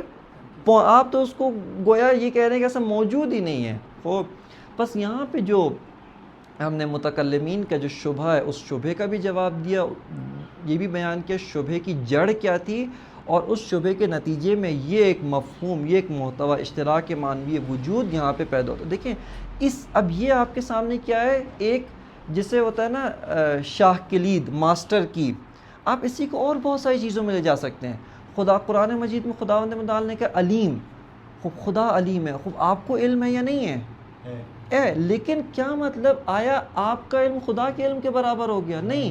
علم کا مطلب کیا ہے؟ علم کا مطلب ہے کشف واقعیت، واقعیت کو جاننا، واقعیت کو سمجھنا۔ خوب آپ کو اپنے سائز کے مطابق معلوم ہے، آپ کو اپنے سائز کے مطابق علم، اس کو بھی نہایت علم ہے۔ خوب کس نے کہا ہے کہ اگر ہم کہیں کہ چونکہ یہ شبہ فقط وجود کے اندر نہیں ہے یا وجود تک نہیں رہتا، بلکہ آگے انہوں نے یہی بات کی ہے، علم کے بارے میں یہی بات کی ہے، قدرت کے بارے میں یہی بات کی ہے، اچھا مزے کی بات یہ ارادے کے بارے میں یہ بات نہیں کرتے۔ یعنی میں واقعاً بعض اساتید جو متکلم ہیں، یعنی اصلا میں تعجب کیا ان سے، ان کے خدمت میں بیٹھے ہوئے تھے، ان کا یعنی یہاں پہ دیکھیں ایک اور چیز میں کہنا چاہتا ہوں، متکلم جب کہا جاتا ہے نا تو ضروری نہیں ہے کہ علم کلام پڑھنے والا متکلم ایک روش ہے، ایک طریقہ کار، ایک میتھڈولوجی ہے. ممکن ہے کسی کا پی ایچ ڈی علم کلام میں ہو، اور بالخصوص ملا صدرہ کے بعد سے علم کلام کے اندر بہت تبدیلی آئی ہے. علم کلام، یہ جو شبہات ہیں یہ عموماً وہ شبہات ہیں کہ جو تیسری چوتھی صدی ہجری یعنی جو تیسری چوتھی صدی ہجری کے جو متکلمین تھے، اشاعرہ، معتزلہ، فلاں فلاں فلاں، یہ ان کے شبہات تھے. وگرنہ جب سے فلسفہ اسلامی دنیا کے اندر وارد ہوا ہے، فلسفے نے علم کلام کی مدد کی، علم کلام کو رشد دے کے اگلے لیول کے اوپر لے کے آیا. خوب، لیکن بعض افراد ہیں کہ نا وہ ان کا اصرار ہے کہ ہم حتماً کیا ہے انہی پرانے مبانی اور نظریات کو قبول کریں گے. خوب، انہی میں سے ایک علم کیا ہے، اصلا آپ کو نہیں معلوم واجب الوجود کا علم کیا ہے، اصلا آپ کو نہیں معلوم واجب. خوب، ارادے کو آپ دقیقاً کہتے ہیں، یعنی انہوں نے بتا ارادہ کیا ہوتا ہے. میں چاہتا ہوں، معذرت، میں ابھی کچھ بھی چاہت نہیں رکھتا، پھر اچانک سے کیا ہے میرے اندر چاہت پیدا ہوتی ہے. خوب، آیا آپ خدا کے، انہوں نے کہا خدا کا بھی ارادہ اسی طرح سے. خوب، میں نے کہا اگر ایسا ہو تو آپ نعوذ باللہ خداوند متعال کو متغیر مان رہے ہیں، یعنی پہلے کسی حالت میں تھا، بعد میں اس کی حالتیں تبدیل ہوتی، نعوذ باللہ. یعنی خوب اس طرح کا آپ کا خدا یعنی متغیر ہے. اب یہ کیسا خدا کا، یعنی ارادے کے بارے میں آ کے بے عینی ہی یہی کہتے ہیں کہ ارادہ ویسے ہی ہے جیسا ہم اپنے اندر محسوس کرتے ہیں، تمام تر نقائص کے ساتھ. لیکن علم، قدرت، حیات کا معنی جو مثلا میں بھی حی ہوں، آپ بھی حی ہیں. ایک پودا، نبات، وہ بھی حی ہے، زندہ ہے، جب تک آپ اس کو ظلم نہ کریں، اکھاڑے نہیں، زندہ ہے. اسی طرح جانور بھی حی ہیں، ملائکہ بھی حی ہیں، خداوند متعال بھی حی ہے، الحی القیوم. خوب، آیا یہ مفہوم حیات کیا بتا رہا ہے کہ یہ سب زندہ ہے. یہ نہیں بتاتا کہ اس کی حیات تمام جہات سے بے عینی میری حیات کی طرح ہے. خوب، میری حیات اپنی نہیں ہے، مجھے عطا کی گئی ہے، اس کی اپنی حیات ہے. پودے کی حیات اس کے لیول کی ہے، جانور کی حیات اس کے لیول کی، انسان کی حیات اس کے لیے واجب الوجود. صرف کس جہت سے شریک ہیں؟ حیات کی جہت سے شریک. بس یہ میں نے عرض کیا کہ اشتراک معنوی وجود فقط اور فقط وجود میں آپ نہ رکھیں، بلکہ ایک ایسا چیز ہے جسے ماسٹر کی ہے، جس کو آپ بہت ساری، اور اتفاقاً میں لایا نہیں، لیکن یہیں پہ ہمارے ائمہ اہل بیت علیہ السلام کے پاس بہت سے لوگ آتے تھے، ان کی مشکل یہی ہوتی تھی. وہ یہ کہتے تھے آیا ہم خدا کو شیء کہہ سکتے ہیں؟ مثال کے طور پہ خدا کے اوپر، اب یعنی کیا مطلب چیز، شے. امام فرماتے تھے شے کہہ سکتے ہیں، لیکن لیس کل اشیاء، وہ دوسری چیزوں کی طرح. یعنی لوگوں، اس زمانے کے لوگوں کے اندر یہ صلاحیت نہیں تھی کہ ان دو ایسپیکٹس اس کو جدا کر سکے. کیا مطلب؟ یعنی ایک جہت سے یہ کہہ سکتے ہیں آپ اس کو، لیکن یہ نہیں ہے کہ آپ اس کو مخلوق بنا دیں، آپ اس کو تمام جہات اس میں وہی لے آئیں جو مخلوقات میں لاتے تھے. یہ کام آپ انجام نہ دیں. یعنی بہت ساری اس فصل کے بعد، یہ جو ہمارا چیپٹر تھا، یہ جو موضوع تھا، اس کے بعد سے آپ مثال کے طور پہ اصول کافی، بحار الانوار، اس کی کتاب التوحید کی بہت ساری روایات، احادیث اس کے ذریعے آپ حل کر سکتے ہیں. کیوں؟ چونکہ لوگوں کی دقیقاً مشکل یہی تھی. کیا ہم خدا کو یہ کہہ سکتے ہیں؟ امام فرماتے کہہ سکتے ہیں، لیکن اس کا یہ مطلب نہیں کہ وہ تمہاری طرح کا ہو گیا ہے. ان دو چیزوں کو، مفہوم، مصداق، ان دو کو جو ہے وہ آپس میں الگ نہیں کر پائے تھے. خوب، یہیں پہ ہمارا جو دوسرا ٹاپک تھا، تیسرا جو ٹاپک ہے اشتراک معنوی وجود، وہ یہیں پر ختم ہوتا ہے. چوتھا جو موضوع ہے، چونکہ یہ ایک انتہائی حساس اور انتہائی اہم موضوع ہے، اس کی میں بعض مقدمات یہاں پر عرض کروں گا، اور آپ سے گزارش یہ کہ ان مقدمات کے اوپر غور کریں، ان کے اوپر فکر کریں، تفکر کریں، اور اپنے آپ کو فقط سننے کی حد پر اکتفا نہ کریں، بلکہ حتماً اس کے اوپر سوچیں، اس کے اوپر آپس میں اگر ہو سکے تو بحث و مباحثہ بھی انجام دیں. چوتھا جو مطلب ہے جو فلسفہ ملا صدرہ کی، یعنی آپ کہہ لیں کہ باقی تمام تر جتنے بھی اور چیزیں ہیں ان میں بھی کیا ہے، سب سے محوری ترین نقطہ ہے، اس طرح سے کہ وہ مطلب، وہ ٹاپک جس نے فلسفہ ملا صدرہ کو ایک مکتب بنایا، ایک اسکول آف تھاٹ بنایا. دیکھیں فقط یہ یہاں پہ عرض نہیں کیا کہ ایک مکتب کیسے وجود میں آتا ہے. مثال کے طور پہ آج بھی بہت سارے فلاسفہ موجود ہیں، ہر فیلسوف، ہر جو سوچتا ہے انسان، اس کا دوسروں سے کچھ چیزوں کے اوپر اختلاف ہوتا ہے. آج ہم جو فلسفہ ملا صدرہ پڑھ رہے ہیں، ہم ملا صدرہ کے مقلد نہیں ہیں، ہم اس کی تقلید نہیں کر رہے کہ حتماً جو اس نے کہا من و ان قبول کریں. نہیں، ہم تعلیم کیا ہوتا ہے؟ ملا صدرہ کا فلسفہ پڑھ رہے ہیں با دلیل، چونکہ اس کی دلیل صحیح ہے ہم اس کی بات قبول کر رہے ہیں. تقلید کیا ہوتی ہے؟ تقلید میں آپ کسی کی بات کی دلیل نہیں مانگتے. آپ نے کبھی مثال کے طور پہ آپ نے مرجع تقلید نے آپ کو کہا کہ اگر تیسری اور چوتھی رکعت میں شک ہو جائے یہ کر جائے، آپ نے کبھی پوچھا مرجع تقلید کیوں ایسا ہے؟ کیوں؟ آپ وہ کہے گا مقلد ہو میرے، دلیل ہے میرے پاس، لیکن آپ بعنوان مقلد آپ کو حق حاصل نہیں کہ آپ مجھ سے دلیل مانگے. ہاں لیکن ایک مرتبہ آپ اسی مرجع تقلید مجتہد کے پاس بعنوان شاگرد بیٹھتے ہیں. ہاں یہاں پہ آپ شاگردی کر رہے ہیں، یہاں پہ آپ اس کی تقلید نہیں کر رہے. آپ یہاں پہ آپ کو حق حاصل ہے کہ آپ اس سے پوچھیں یہ بات آپ نے کی ہے، کیوں کی ہے، اس کی دلیل کیا ہے، آیت کیا ہے، روایت کیا ہے، حدیث کیا ہے، فلاں کیا ہے. حدیث اگر یہ ہے تو حدیث کے کون سے حصے سے آپ کا مطلب نکلتا ہے. خب بس یہاں پہ ہم فلسفہ ملا صدرہ کی تقلید نہیں کر رہے، تعلیم ہے. خب یہاں پہ اسی طرح بہت سارے مفکرین ہیں، تاریخ اسلام کے اندر بے تحاشا مفکرین آئے، ان میں سے استاد شاگردی کا رابطہ تھا، احترام کا رابطہ تھا، لیکن ان کو اپنے استاد کی یہ دلیل قبول نہیں ہے، اسی دلیل کو انہوں نے رد کیا، لیکن وہ مکتب نہیں بنے. توجہ کریں، ہر فیلسوف مکتب نہیں ہوتا، بلکہ اگر ایک فلسفی فکر، ایک فلسفی تفکر، اس کے اندر بنیادی تبدیلی ایسی آئے کہ جو اس کے تمام تر نظریات، تمام تر چیزوں کو متحول کر دے، متغیر کر دے، تبدیل کر دے، یہاں پر کیا ہوتا ہے؟ ایک مکتب وجود میں آتا ہے. اگر ہم یہ کہنا چاہیں کہ جناب ملا صدرہ کے جو فلسفہ ہے حکمت متعالیہ، اس کو کس چیز نے مکتب کیا ہے، وہ یہی نظریہ اصالت الوجود و اعتباریت الماہیت ہے. یہ وہ نظریہ ہے کہ جس نے ملا صدرہ کے فلسفے کو ایک مکتب بنایا. حالانکہ یعنی آپ میں سے شاید یعنی یقیناً مثلا بہت سارے جو حتیٰ فلسفے پڑھنے والے ہوتے ہیں، انہوں نے مثلا ملا صدرہ کے استاد میر داماد، ان کا فلسفہ نہیں پڑھا ہوتا. انتہائی برجستہ شخصیت تھے.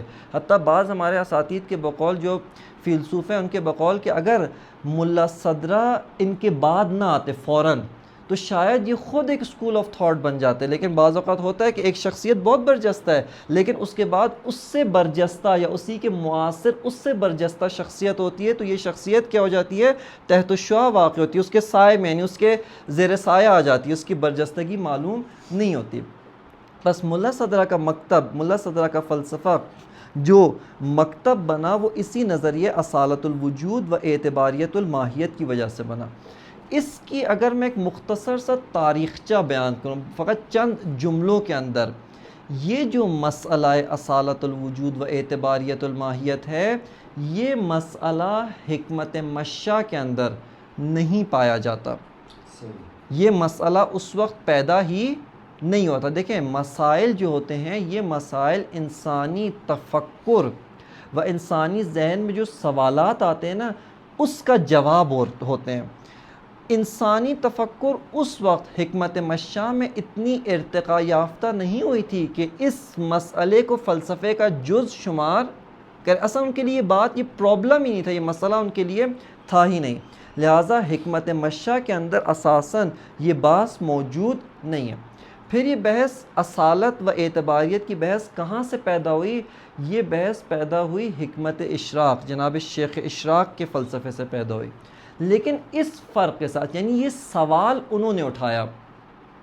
اب ضروری نہیں ہے کہ جو آدمی سوال اٹھائے حتماً اس کے صحیح جواب تک بھی پہنچ جائے. خود سوال اٹھانا بعض اوقات ایک بہت بڑا، یعنی اس نے در حقیقت ایک نئے چیز کا دروازہ کھولا ہے، لیکن ضروری نہیں اس کے صحیح جواب تک پہنچ جائے. بعد والے آئیں، آ کر مزید تحقیقات انجام دیں، مزید دقت انجام دیں اور اس کے صحیح جواب تک پہنچ جائیں. بس یہ جو مسئلہ کہاں سے شروع ہے؟ جناب شیخ اشراق، شیخ شہاب الدین سہراوردی سے یہ مسئلہ شروع ہوا. وہ حکمت الاشراق کو بھی جس چیز نے مکتب بنایا وہ یہی مسئلہ تھا. لیکن فرق کیا تھا؟ فرق یہ تھا کہ اس سوال کا انہوں نے ایک اور جواب دیا جو جواب درست نہیں تھا. وہ اصالت الماہیت و اعتباریت الوجود کی طرف چلے گئے. یعنی اس کے جواب میں جس جواب کو انہوں نے اختیار کیا وہ کیا تھا کہ ماہیت اصیل ہے. اس وجہ سے وہ ایک مکتب بنا اور آگے تک چلا. اصالت الماہیت کے قائل تھے. ابھی آئے گا اصالت کا مطلب کیا ہے، وجود کا کیا ہے، ماہیت کا کیا ہے، اعتباریت کا کیا مطلب ہے، انشاءاللہ عرض کروں گا، لہٰذا اس جہت سے آپ پریشان نہ ہو.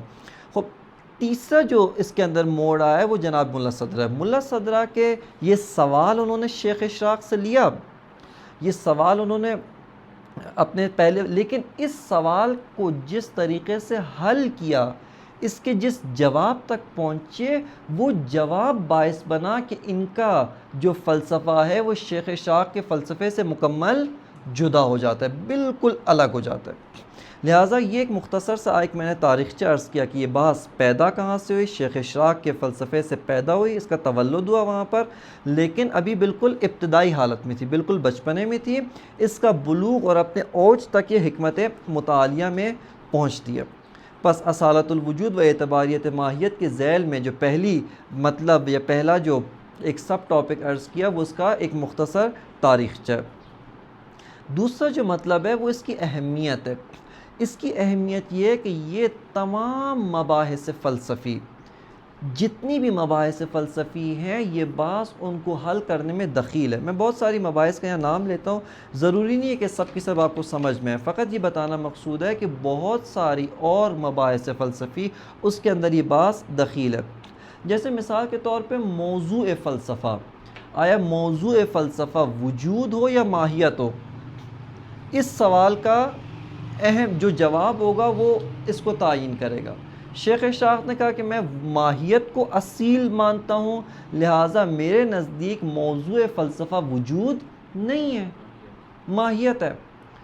ملا صدرہ نے کہا کہ نہیں، چونکہ وجود اصیل اور اس پہ دلیل قائم ہے، لہٰذا موضوع فلسفہ کیا ہے؟ وجود ہے. اسی طرح واجب الوجود اور ممکن الوجود، اس کی بحث کے اندر اصالت الوجود اہم کردار. واجب الوجود کو ثابت کرنے کی دلیلیں، بہت سارے ادلہ ایسے ہیں کہ جو اسی اصالت الوجود کی بنیاد کے اوپر بہت ہی آسانی کے ساتھ، بغیر دشواری کے اور بغیر کسی آپ کہیں کہ زیادہ زحمت کے، واجب الوجود کو ثابت کرتے. صفات واجب الوجود، اس کو ثابت کرنا، اس کو حل کرنا. حتیٰ متکلمین کا ایک جو بہت تاریخی مسئلہ رہا ہے اور ہمیشہ متکلمین اور فلاسفہ کے بارے میں جنگ ہوتی رہی، اور اس کے ہٹ کر خود متکلمین کے اندر اس موضوع کے اوپر جنگ ہوئی، اور کافی جنگ سے مراد کیا؟ علمی جنگ، اس سے مراد دوسری والی جنگ نہیں ہے. ان کے درمیان جو نزاع ہوا وہ یہ تھا کہ آیا آپ کہتے ہیں واجب الوجود کی متعدد صفات ہیں، علیم ہے، حی ہے، قیوم ہے، مثال کے طور پہ علم رکھتا ہے، قدرت رکھتا ہے، ارادہ رکھتا ہے. خب یہ اتنی ساری صفات ہیں. خب یہ جو جتنی بھی صفات ہیں اگر عین ذات ہوں تو تکسر لازم آتا ہے. آپ نے واجب الوجود کو کیا بنا دیا؟ کمپاؤنڈ. ایک ہوتا ہے نا، کیا ہوتا ہے کمپاؤنڈ کے مقابلے میں کیا ہوتا ہے؟ ایلیمنٹ. صحیح ہے نا، یعنی بسیط. البتہ کہنا صحیح نہیں ہے، صرف سمجھانے کے لیے آپ نے کیا بنایا ہے؟ نعوذ باللہ نعوذ باللہ، واجب الوجود ایک مجموعہ ہے جس کے اندر اتنی ساری کیا ہو گئی ہیں؟ صفات ہیں. خب بس اس درحالی کے دوسری طرف سے احادیث، قرآن مجید، متون دینی کے اندر ان ساری صفات کو خداوند متعال کے لیے استعمال کیا گیا ہے. بس اس مسئلے کو کیسے حل کریں کہ ذات خداوند متعال میں کثرت نہ آئے، اس کی ذات ایک کمپاؤنڈ، ایک ایسی چیز نہ بنے جیسے ہائیڈروجن، آکسیجن، واٹر کی طرح نہ بنے کہ اتنی ساری صفات ہوں، چونکہ امتزاج نہ بنے. یہ مسئلہ اس کو بھی جا کے آگے حل کرتا ہے، صفات واجب. اسی طرح معرفت النفس، ہم نفس کے مسائل کے اندر باقی جناب شیخ رئیس بو علی سینا، جناب شیخ شہاب الدین سہراوردی، حکمت اشراق، ان دونوں کی جو مباحث علم النفس ہیں ان کا ایک بڑا مسئلہ و مشکل یہی ہے کہ ان کے پاس اصالت الوجود جیسی بنیاد موجود نہیں ہے، اور چونکہ یہ مسئلہ ان کے یہاں درست طور پہ یا تھا ہی نہیں، اور اگر تھا تو اس کا درست جواب ان کو نہیں ملا، اس وجہ سے کیا ہے ان کی علم النفس کی مباحث صحیح طور پہ حل نہیں ہوئی۔ اسی طرح حرکت کی بات سے، عالم مادہ کی بات سے، اور بہت ساری، یعنی یہ صرف میں نے ایک چکیدہ بعض مباحث کے نام لیے تاکہ آپ کو یہ معلوم ہو سکے کہ اس بحث کا جو اثر ہے وہ آگے کہاں تک جاتا ہے۔ تیسرا جو مسئلہ ہے، یعنی اسی کے ذیل میں جو تیسرا عنوان آتا ہے، ابھی ہمارے پاس 15 منٹ باقی ہیں، ایسے ہی ہے نا، تیسرا جو عنوان آتا ہے وہ یہ ہے اسی کے ذیل میں، وہ جیسا آپ کی خدمت میں عرض کیا کہ ہماری کوشش یہاں پر کیا ہے کہ ایک موضوع فلسفی ہے اس کو یہ بیان کریں کہ طبیعی طور پہ یہ مسئلہ کیسے پیدا ہوا، ایک فیلسوف کے ذہن میں یہ سوال اٹھا کیسے، کس طریقے سے یہ سوال بالکل طبیعی طور پہ پیدا ہوا۔ دیکھیں یہاں پر کچھ مقدمات، آپ ان کو سوچیں، ان کے بارے میں غور کریں، دیکھیں بالکل کسی طبیعی طور پہ نیچرلی یہ سوال آپ کے ذہن میں پیدا ہوتا ہے اور آپ اس سوال کی تلاش میں نکلتے ہیں، اور وہ یہ کہ دیکھیں سب سے پہلا سٹیپ کیا ہے، فیلسوف یعنی واقعیت کی تلاش میں، بس اس نے سفسطے کو باطل کیا ہوا ہے، اس کے نزدیک سفسطہ درست نہیں ہے، سفسطہ حقیقت نہیں رکھتا، سفسطہ غلط ہے۔ بس پہلا جو مرحلہ ہے اصالت، اگر کوئی کہے کہ میں صوفسطائی ہوں، اصلا اصالت الوجود اعتباریت اصلا بحث ہی پیدا نہیں ہوتی، اصلا یہ سوال ہی اس کے لیے نہیں اٹھتا ہے۔ بس اصالت الوجود کا جو مقدمہ ہے، اصالت الوجود کے لیے جو بحث زمینہ فراہم کرتی ہے، سب سے پہلی چیز کہ اصل الواقعیت کو قبول کرنا۔ دوسری چیز یہ کہ دیکھیں جب فیلسوف اپنے ارد گرد توجہ کرتا ہے، دیکھتا ہے، بطور طبیعی دیکھتے بہت ساری چیزیں ہیں، یعنی میرے اطراف میں بے تحاشا چیزیں ہیں، یہ بھی چیز موجود ہے، اور بھی چیزیں، انسان ہے، درخت ہے، میں خود بھی ایک چیز ہوں، ٹھیک ہے، اس کے علاوہ اور بے تحاشا چیزیں موجود ہیں۔ خوب یہاں پر وہ ان واقعی، اور ہر چیز کیا ہے، ہر چیز اس سے مجھے کیا حاصل ہو رہے ہیں، دو ادراکات حاصل ہو رہے ہیں۔ پیچھے والی مباحث کو ساتھ لے کے چلنا، یعنی بالکل ترتیب کے ساتھ آپ کی خدمت میں مطالب عرض کیے جا رہے ہیں، یعنی پیچھے والی مباحث کو آپ نے وہاں پہ چھوڑ کے نہیں، اس کو یہاں پہ ساتھ لے کے آئیں، چونکہ ان مقدمات کے بغیر یہ بحث حل نہیں ہو سکتی۔ وہ کیا ہے کہ ہر شے سے، بس ہمیں بہت ساری اشیاء ان سے ہمارا ارتباط ہے، ان کو ہم پا رہے ہیں، بالکل بدیہی ہے، بالکل واضح ہے، بہت ساری چیزیں ہیں، انسان ہے، درخت ہے، شجر ہے، اور الہٰذا بے تحاشا چیزیں۔ خوب ہر چیز سے ہمیں کیا ہو رہے ہیں، متعدد مفاہیم حاصل ہو رہے ہیں، متعدد ادراکات حاصل ہو رہے ہیں۔ ایک مثال کے طور پہ اس کے ہونے کا ادراک جو سب چیزوں سے حاصل ہو رہا ہے، دوسرا ادراک کیا ہے کہ وہ کیا ہے، وہ چیز کیا ہے، اس کی خصوصیات کیا ہیں، اس کی پراپرٹیز کیا ہیں، کریکٹرسٹکس کیا ہیں، اور انہی خصوصیات کے لحاظ سے یہ چیز دوسری چیز سے کیا ہو جاتی ہے، مختلف ہو جاتی ہے۔ یہ آپ نے اپنے ذہن میں رکھا۔ اگلا جو مقدمہ ہے وہ یہ کہ دیکھیں ساتھ ہی ساتھ اس کو یہ معلوم ہو رہا ہے کہ یہ جو دو ادراکات ایک ہی چیز سے مجھے حاصل ہو رہے ہیں، یہ دونوں ادراکات جو ہیں ایک دوسرے سے مختلف ہیں، الگ ہیں، یہ دونوں ادراکات ایک ہی نہیں ہیں۔ اس کی مثال کیا ہے، یا اس کا آپ کہیں دلیل کیا ہے، دلیل واضح ہے، وہ جو مثال عرض کی کہ بہت سی دفعہ کیا ہوتا ہے، بہت سی دفعہ آپ کو ایک چیز، اس کا حالہ، اس کا شیڈو کچھ نظر آ رہا ہوتا ہے، لیکن آپ کو معلوم نہیں ہوتا کہ یہ کیا چیز ہے، یعنی اس کے ہونے کا ادراک ہو رہا ہے لیکن اس کے کیا ہونے کا ادراک نہیں ہو رہا۔ بس اگر یہ دونوں ادراک ایک ہی ہوتے تو کیسے ہو سکتا ہے کہ ایک ادراک ہو دوسرا نہ ہو، در حالی کہ ایک ہیں، یہ توجہ کر رہے ہیں یہاں پر۔ بس یہ کیا ہیں، یہ دو الگ الگ ادراک ہیں، دو الگ الگ مفاہیم ہیں، یہ دونوں ایک ہی ادراک نہیں ہیں۔ یہ اگلا مقدمہ۔ پس دونوں ادراکات کے مابین مغایرت، فرق، تفاوت، ڈفرینشیشن پایا جاتا ہے۔ اچھا اس سے ہٹ کر اگلا جو مقدمہ ہے، اگلا جو یہاں پر سٹیپ آتا ہے وہ یہ ہے کہ فیلسوف یہ کہتا ہے کہ دیکھیں یہ جو دو ادراکات ہیں، یہ دونوں ادراکات مجھے خارج سے حاصل ہوئے، یہ دونوں ادراکات میں نے اپنے ذہن میں گھڑے نہیں ہیں، بلکہ ان کا خارج کے ساتھ ایک گہرا ارتباط اور ایک گہرا تعلق موجود ہے۔ توجہ کریں، خارج کے ساتھ ان دونوں ادراکات کا انتہائی گہرا، انتہائی عمیق تعلق موجود ہے، اور وہ یہ ہے کہ اگر خارج ایک خاص طرح سے میرے سامنے آئے تو فقط ایک ادراک آتا ہے، اور وہ کیا ہے؟ اس کے ہونے کا ادراک، اس کے کیا ہونے کا ادراک نہیں آتا۔ کیوں؟ چونکہ اس جہت سے وہ چیز میرے اوپر منکشف نہیں ہوئی، اس جہت سے وہ چیز میرے پاس، اس کا علم مجھے حاصل نہیں ہوا۔ توجہ کریں، اب دیکھیں دوبارہ ترتیب سے دیکھیں، یہاں پہ کیا تھا؟ ہم نے سفسطہ باطل ہے، واقعیت کو قبول کیا۔ دوسری چیز کیا ہے؟ واقعیات متعدد ہیں، اور ہر واقعیت سے ہمیں دو مفاہیم حاصل ہو رہے ہیں، دو ادراکات حاصل ہو رہے ہیں۔ ایک ادراک کیا ہے؟ اس کے ہونے کا، واقعیت ہونے کا، اور دوسرا ادراک کیا ہے کہ وہ کیا ہے۔ ایک ادراک اس چیز کو باقی تمام کے ساتھ مشترک بناتا ہے واقعیت ہونے میں، اور دوسرا ادراک اسی چیز کو کیا کر رہا ہے؟ دوسروں سے الگ کر رہا ہے، ڈفرینشیٹ کر رہا ہے۔ یہ بات یہاں تک ہوئی۔ اگلا جو مقدمہ ہے وہ یہ، اگلا جو اسٹیپ ہے وہ یہ کہ دیکھیں فیلسوف کہتے ہیں کہ یہ ادراکات میرے ذہن میں نہیں بنے، بلکہ یہ ادراکات باہر سے حاصل ہوئے۔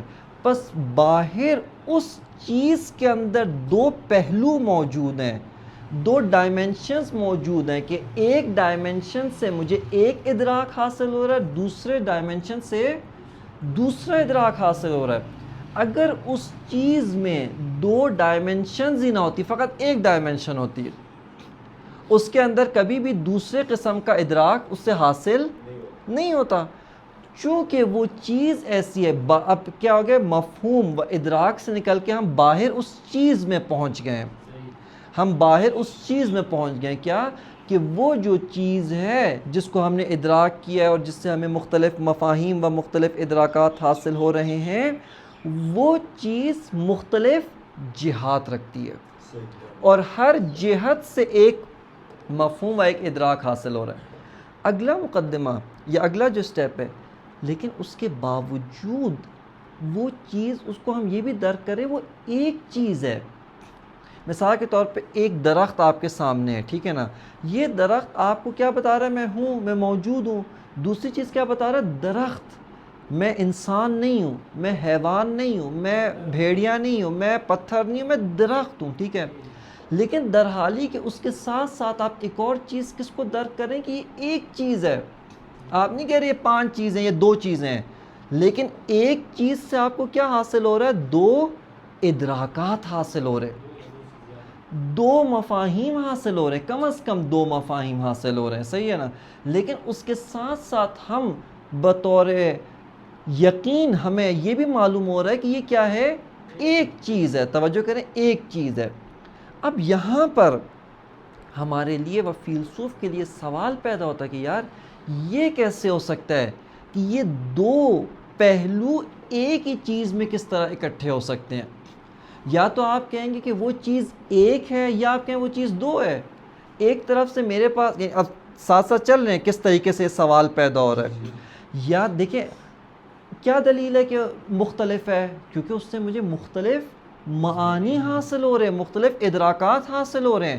یہ مختلف ادراکات میں نے اپنے ذہن میں تخیل سے نہیں بنائے، بلکہ خود وہ چیز مجھے کہہ رہی ہے کہ میں ہوں، موجود ہوں، ساتھ یہ بھی بتا رہی ہے کہ میں انسان نہیں ہوں، میں مثال کے طور پر پتھر نہیں ہوں، میں درخت ہوں۔ بس یہ دونوں ادراکات مجھے اسی چیز نے دی ہیں، لیکن ساتھ ساتھ میں اس مطلب کو بھی درک کر رہا ہوں کہ وہ ایک چیز ہے، اس کے اندر وحدت پائی جاتی ہے۔ آپ کے سامنے ایک درخت ہو، آپ کیا کہیں گے؟ یہ ایک درخت ہے، آپ کبھی نہیں کہیں گے یہ 2 چیزیں ہیں۔ کیوں؟ چونکہ مجھے 2 مفہوم حاصل ہو رہے ہیں، پس 2 چیزیں ہو گئیں۔ ایک چیز ہے، اس کی وحدت کو بھی کیا کر رہے ہیں ہم درک کر رہے ہیں، اس کی وحدت کو بھی ہم یہاں پر سمجھ رہے ہیں. صحیح ہے. اب یہاں پر ایک سوال جو فیلسوف کے لیے پیدا ہوتا ہے، وہ سوال اسی مرحلے پہ ہوتا ہے کہ یار یہ کس طرح سے ہوتا ہے کہ ایک ہی چیز اس کے اندر اتنی ساری ڈائمینشنز و اتنی ساری جہات اکٹھی ہو گئی ہوں. یہ کیسے ہو سکتا ہے کہ وحدت و کثرت، یعنی اس کا ایک ہونا و درحالی کے ایک ہے، اس کے اندر اتنی جہات اکٹھی ہو گئی ہوں. یہ تو تناقض ہے. یعنی ایک طرح سے تناقض لگتا ہے نا کہ وحدت کا کیا مطلب ہے، یعنی کثرت نہیں ہے. وحدت کا یہ مطلب ہے، یعنی وحدت کیا ہے کہ وہ چیز تکثر نہیں رکھتی، ایک ہے، تعدد نہیں رکھتی. تکثر کا کیا مطلب ہے کہ وحدت نہیں رکھتی.